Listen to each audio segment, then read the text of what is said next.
Hey guys, Ep38 here with episode number 38 of our Wolfsburg career mode. We're kicking this episode off in a simulator game against Freiburg at home, and we lost 2-1. We were 1-0 up as well. Schläger, that's what you get for sending a rotation team out there. I don't know what we were thinking, but subscribe to the channel if you haven't already. We're going to keep up the grind on FIFA 20 right up until FIFA 21 is released. And if you remember last episode, I said this could be our last season with Wolfsburg if we do win the Champions League and the league. It's not the end of the career mode. I'm going to look to move on to an Italian team because we only did that couple of episodes stint with the Roma. That's the only Italian team we've done this year. And speaking of Roma, they're not in FIFA 21. EA don't have the licensing, which is an absolute joke. It is really annoying. Obviously, PES have got it, but surely EA have enough money to get the licensing for the top 5 leagues. It's like really, they've made billions on this game, and they just don't. It's like they don't even try. It's like they don't even care. But we do go 1-0 up in this game against Frankfurt. It's Zarracho with the goal. Matthias Zarracho.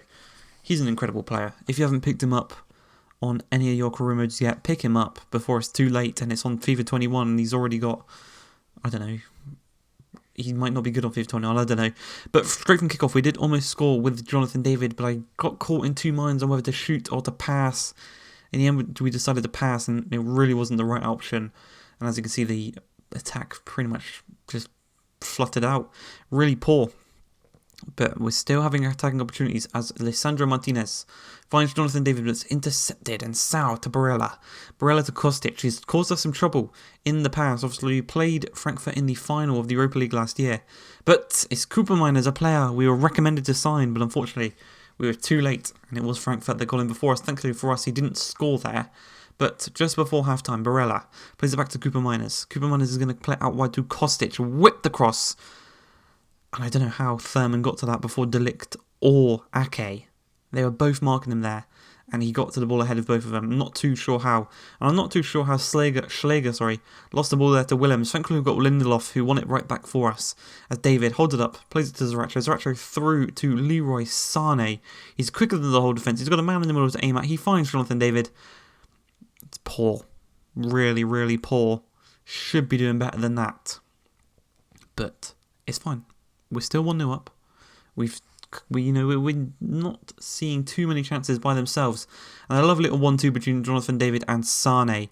Sorry, Timothy Weah. I brought Jonathan David off after that chance he missed just then. We brought on Timothy Weah for his debut in the Bundesliga. Great opportunity there for him to score his first goal. Not quite, though, as the keeper makes the save. And again, our attack flutters out with no real desire for our team to win back the ball. As the 69th minute comes across, it's going to fall to Thuram. We really stupidly rush out Pichler to the ball. That meant space in the middle. He cuts it back, a very sweaty goal from Frankfurt. And in the final 10 minutes, it's now 1-1. And we've now got just a few minutes really to get back into this game. But Bracalo somehow put that one wide. That David chance, or this chance, is going to come back to bite us if we do not score in these final 2 minutes. But Barella finds Coopermines. He has the ball intercepted by Schläger. Weah to Sané. Back through to Sané on his left foot. Strikes it right in that top left-hand corner, but he's offside. That's okay. From the resulting free kick there, Mukiele heads it to Lindelof, who heads it down to Martinez. Vecino wins the header to Thuram, who scored, or almost scored, against us earlier in the game from his header. Would have been a very different game if that had gone in, and we would have definitely been panicking. But right now we've got a point, and we could make it 3 as Bracalo breaks through, and he kicks it straight at Kevin Trapp. One of the worst shots you're going to see. The game ends 1-1. Not what you want. We lost the simulator game. We just dropped points there, and those points that we gained against Dortmund and Bayern, we've chucked them down the drain. Our advantage has been chucked down the drain, because Borussia Dortmund and Bayern Munich have now both jumped us. How brilliant. Obviously, we have a game in hand, but they have jumped us, which is really annoying.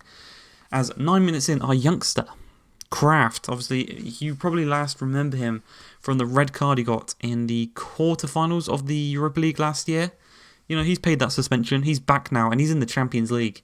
And against CSKA Moscow in Russia, he's stood up to the plate, and he's being counted as he makes it 1-0. Obviously, with the injury to Osimhen, David is performing, Sane is performing, Zaracho is performing, and now we've got Kraft that's performing, but someone who's not performing too well as of late. After that Bayern game, he made a couple of brilliant saves in that Bayern game, letting an easy goal against Harry Kane, an easy header, and then an easy header there against CSKA Moscow. He really cannot defend headers. I know he's only 6'1".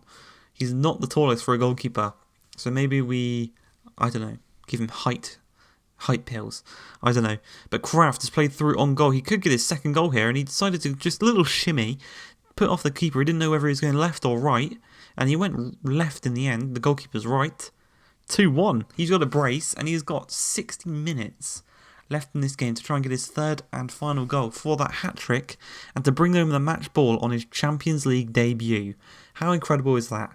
And he could just get it here, but instead he's unselfish, plays it through to Timothy Weah. He's already got a goal in the Champions League. And he just hit the post there. Unfortunately, couldn't make it 3-1.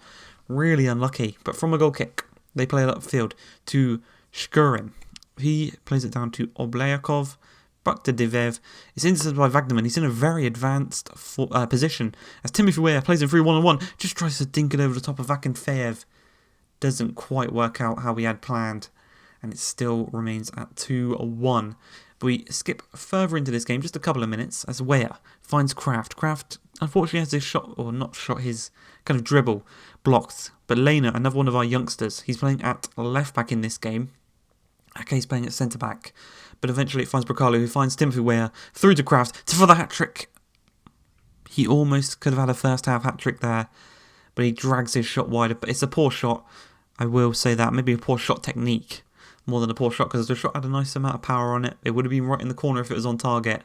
Unfortunately not, as Sigurdsson's played through, looking to make it 2-2 right at the end of the half. He cuts past his man, lays it across, Schläger gets there, and it's really brilliantly blocked by Wagnerman. Thankfully there's no VAR in FIFA 20, because that is definitely a handball there. That definitely would have been a penalty for CSKA Moscow, and a red card most likely for Wagnerman, but there's no VAR in this game, thankfully. Maybe in FIFA 22, I doubt they're going to have it in FIFA 21. Maybe in FIFA 22 though. But with 20 minutes remaining in the game, they are playing it quite nicely as Vlasic finds Chalov. Back to Vlasic. Chalov's just, all his markers have left him. Ake mainly, I think, was his main marker there. But he gets the ball, shoots it at the near post. Pichler has been beaten for the second time in this night. It's now 2-2. But from a corner, Lena takes it down. He finds Martinez. Martinez out wide. He's going to just cut back inside and find Godfrey. Godfrey's going to play it through to Kraft. Kraft's going to turn. Kraft's going to shoot. Kraft is going to score and make it 3-2. All three of our goals coming through him. He is going to pick up the match ball. And that is it. 3 points. 3 goals for Kraft. Ronnie Kraft. Remember the name. Remember the name Ronnie Kraft.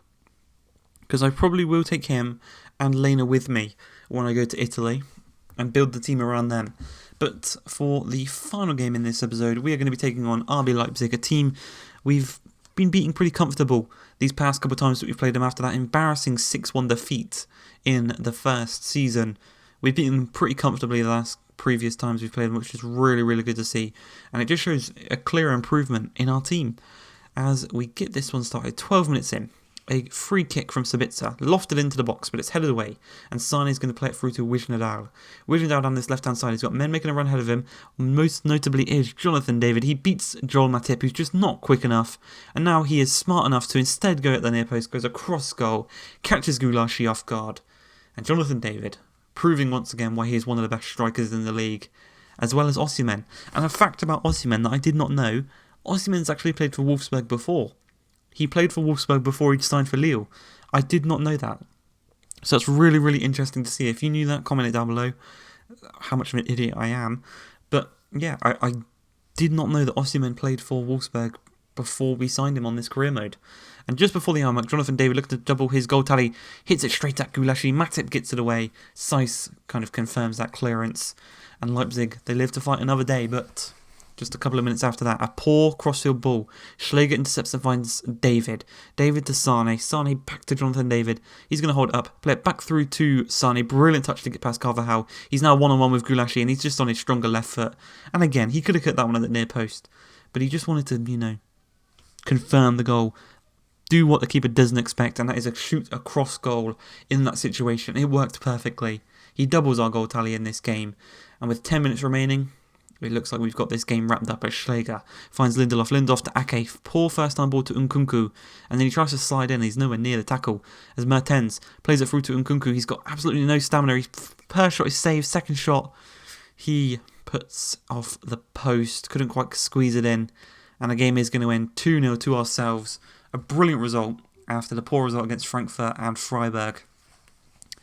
And then we play Paderborn in the DFB Pokal, a competition we haven't really succeeded in as of late, but we send the rotation squad out there. They win 2-1.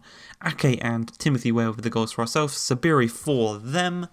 And to end off the episode, we are taking on Dusseldorf, and that game is going to be a victory for ourselves. Sorry to spoil it. It's 5-1. I hope you guys have enjoyed. If you have, please like, subscribe, and peace.